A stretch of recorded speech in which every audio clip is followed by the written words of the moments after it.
Welcome back. Amber Brush is here from the Cooley Region Humane Society with Mona. Hello, Mona. So Amber, tell us a little bit about Mona. She's like the perfect dog, I think. She's a perfect size. She's not too big, not too small. She's active and playful, but yet not your bouncy puppy. Okay.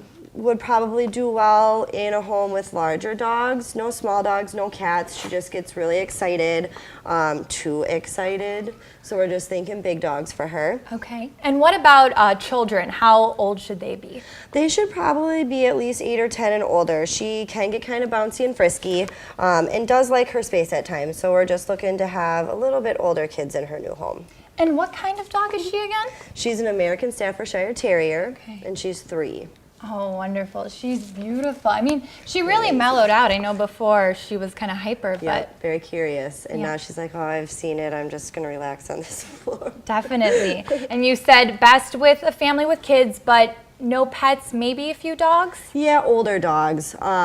Older dogs or larger dogs that are going to be appropriate for her and will respect her space. And what age is an older dog? We're thinking at least a dog maybe her age. I don't think she's going to appreciate a young, bouncy, in your face. I don't know what you're trying to tell me when you give me a warning. So somebody that's going to respect her space. All right, well, she is beautiful. Thank you, Mona. Thank you, Amber, so much for joining us.